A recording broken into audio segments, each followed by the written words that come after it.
So Quentin Tarantino spent most of last week dissing Paul Dano for being a poor actor. Although Tarantino is a good director and a good writer, he's a terrible actor, and his worst performance ranks as one of the worst lead performances or co-lead performances in the 1990s. It's from Dusk Till Dawn. If you haven't seen it, don't. It's weak sauce. This 96 American horror film was directed by Robert Rodriguez and written by Tarantino from a concept and story by Robert Kurtzman. Starring Harvey Keitel, George Clooney, Tarantino, Ernest Liu, and Juliette Lewis.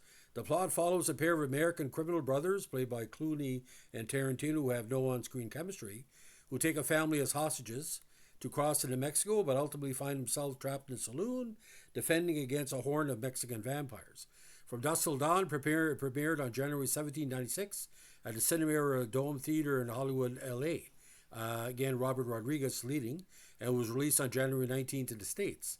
It initially received mixed reviews from critics, who described the film as well made and overly violent.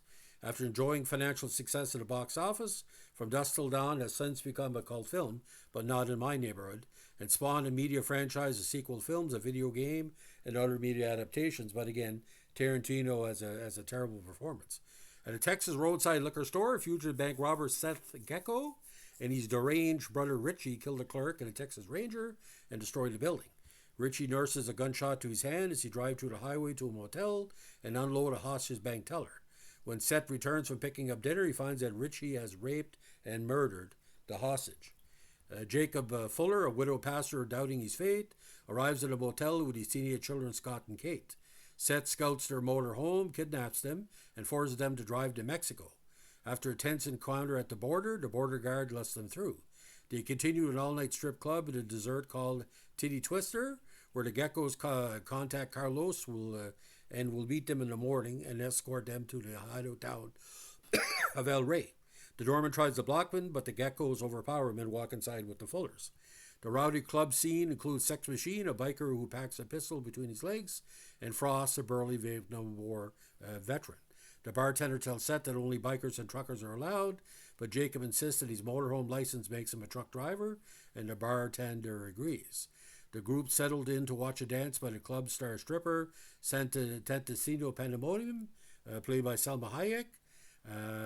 After the dance, the doorman orders them thrown out. Richie lunges and the bartender stabs his wounded hand. Seth shoots a bouncer while Richie counterattacks the bartender. The doorman chuckles at the brothers, who shoot him as well. At the sight of Richie's bloody hand, Santaniso transforms into a monstrous vampire and leaps onto Richie to suck his blood. And from there, it's, your typical vampire Mexican, standoff. Now, the other strippers reveal themselves as vampires and begin feeding on the patrons as the three dead employees arise. In the chaos, Kate kills the doorman by shoving her crossbended down his throat, and goes on from there. Now, it made 51.93 million, 0.3 million at the box office, and again, there's a lot of weirdness here that goes in. Now, Tarantino was originally commissioned to do a script after it was conceived by Robert Kurtzman, who wrote the film's initial treatment in '88, to create work for his co-founded special effects and prosthetics makeup studio, KBFX Group. Now, in 1990, before Tarantino became a huge star, he was paid $1,500 to write the script as his first paid writing assignment, in exchange for a commitment to hire K&B as a makeup company for Reservoir Dogs in '92. Kurtzman originally wanted to direct From Dusk Till Dawn, but his lack of feature directing experience, along with the film's violent and strange story, made studios unwilling to provide the $1 to $2 million backing he asked for. After release of Pulp Fiction, Tarantino approached Miramax and stated his next project would be From Dusk Till Dawn, albeit with Robert Rodriguez, with whom he had met earlier and thought his style was perfect for the Grindhouse project. Miramax agreed, and shooting began in December of '95. Now, there's good parts in this movie, but it was kind of weird. It went against union regulations. Rodriguez filmed it employing a non-union production crew, which is unusual for a production with a budget over $15 million. The making of the film, including the crew's non-union status, was documented in Full Tilt Boogie, released 2 years later. Now, the The El Rey Hideout of Mexico was taken from The Getaway, a 58 crime novel by Jim Thompson. So the it did appeal, like it's almost like softcore pornography, because Selma Hayek, obviously, she's built like a brick shithouse. But on May 1st, 96, the film was banned in Ireland. The Irish Film Censor Board head Seamus Smith cited as irresponsible and totally gratuitous violence, go figure, which he felt was particularly untimely in the wake of the then recent Dunblane and Port Arthur massacres. In January 2004, the video release was passed with an 18 certificate. Now, the Roger Ebert liked the movie and described it as a skillful meat and potatoes action extravaganza with some added neat touches. In a review for the New York Times, Janet Maslin wrote, "The latter part of From Dusk Till Dawn is so relentless that it's as the spigot has been turned on and then broken. Though some of the tricks are entertainingly staged, the film loses its clever edge when its action heats up so gruesomely and exploitatively that there's no time for talk." Now, like I said, Owen Gleiberman, but I think on retrospect, ladies and gentlemen, Marx Savlov said it best. He said, "Fans of Merchant Ivory will do well to steer clear of Rodriguez's newest opus, but both action and horror film fans have cause for celebration after what seems like a particular long splatter drought. This is horror with a wink and a nod to drive-in theaters and sweaty back seats. This is how it's done." Now, when I first saw this movie, I said to myself, Jesus Christ, man, who did Tarantino bribe, or Tarantino, cajole to get the number two lead part, although he's killed off on it.